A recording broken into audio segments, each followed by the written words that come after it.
entertainment.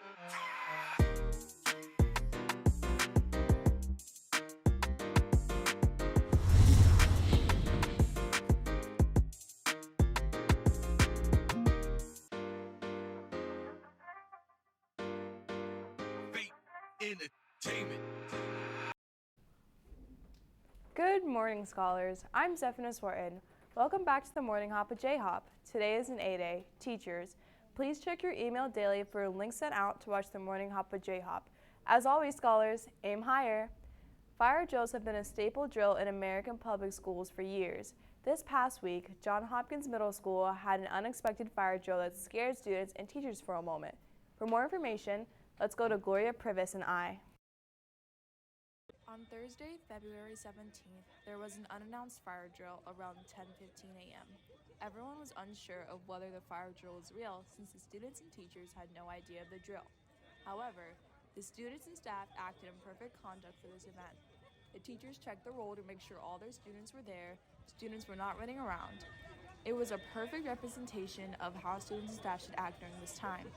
Johns Hopkins Assistant Principal, Miss McIntosh says, We look to see that kids are moving out of the classroom, that it's orderly, that teachers have control, they can account for all of their students, and just to make sure it's not trampede-like, because we know that in an actual fire, emotions will be heightened, so if we practice well, then we will do it well. It is important that we act appropriately for any drill so we can be prepared for dangerous situations.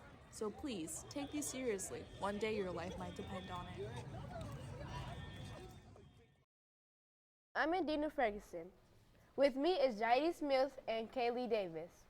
Let's talk about what happened during the fire drill, since we were there and so you guys can know a more in-depth first-person experience with the drill. So when the alarm went off, was you surprised or anything, and why? I was definitely surprised since it came out of nowhere. I did not expect it at all. I wasn't surprised. It was like any other fire drill. Basically, how did you feel when the alarm went off? Like I said, I was very shocked and surprised since they didn't tell us beforehand that it was going to be a drill or anything.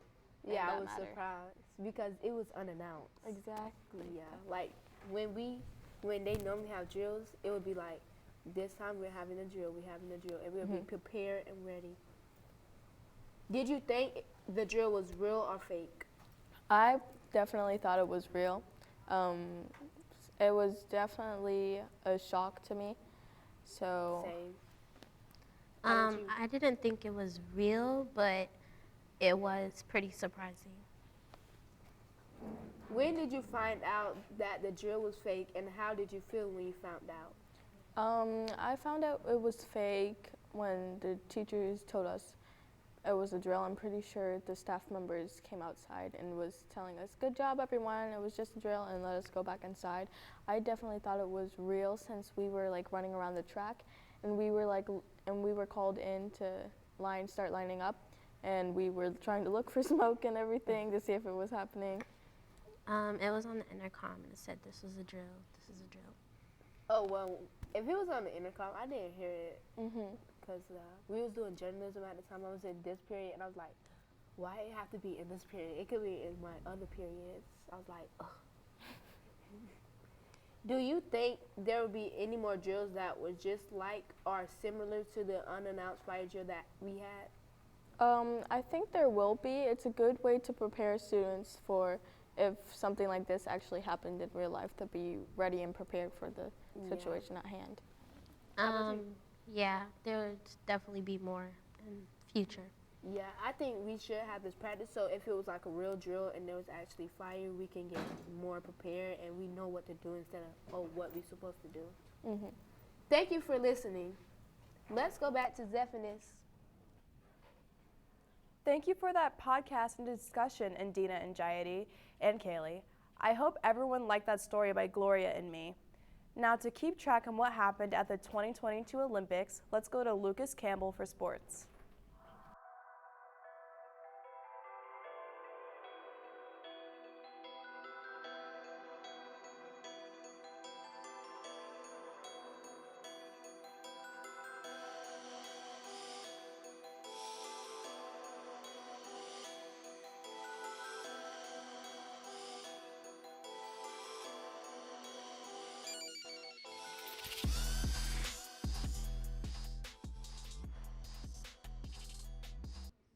Hi, I'm Lucas Campbell.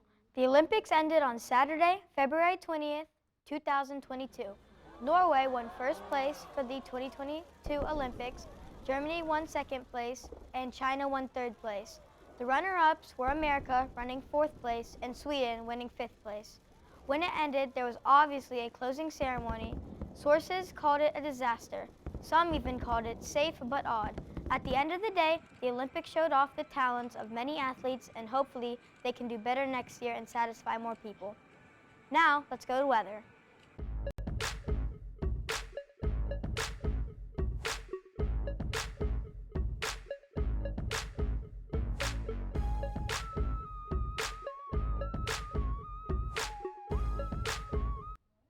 Today is a cloudy day with a high of 77 degrees and a low of 60 degrees. It's going to be a nice day to have a stroll along the park, but just in case, bring a coat or a jacket to stay warm and cozy. Now let's go to the desk of Mr. Jones.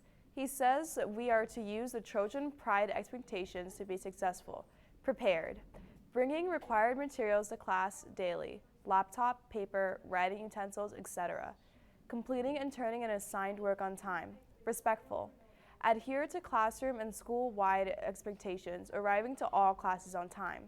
Integrity. Reporting suspicious activity to any adult, doing the right thing even if no one else is. Deliberate. Using school resources the way they were intended to be used, giving your best effort on assignments and assessments. And lastly, engaged, giving your full attention to instruction and ignoring distractors. Do you like anime? Did you finish a show and don't know what else to watch? Well, Shekinah Andrews has a review for you on how a realist hero rebuilt a kingdom. Hi, I'm Zephaniah Orton, along with producer Shekinah Andrews, and this is how a realist hero rebuilt the kingdom anime review. This animation is found on YouTube and Hulu, with a one season of 13 episodes. This anime follows the story of our main character, Kayusa Soma, a current Japan high school student that was summoned to another world as once-in-a-lifetime hero to help deal with the Demon Lord's domain. Contrary to that, he finds himself as the standing king of the kingdom, Elfrieden, as well as the crown princess Isia Elfrieden, hand in marriage. Although it is an entirely new environment, not to mention that he was summoned against his will. With his newfound powers, he plans on leaving the kingdom better than he found it. But it obviously can't be that easy. As a result of becoming king without any notice of the people of Elfrieden, Kayusa soon finds himself at war with Duke Carmine, the general of Elfrieden's army. This anime has by far been my favorite. This storyline is realistic, well as realistic as fantasy anime can get. I really admire how Kayusa stays true to his realist personality even in the face of adversity. So what do you think? What's your favorite anime? Let us know. Amazing review, Shekinah. Thank you for watching the Morning Hop with JHop. As always, scholars, aim higher. I'm Zephaniah Orton. I'm Mandina Ferguson. I'm Jardy Smith. I'm Kaylee Davis. And I'm Lucas Campbell, signing off.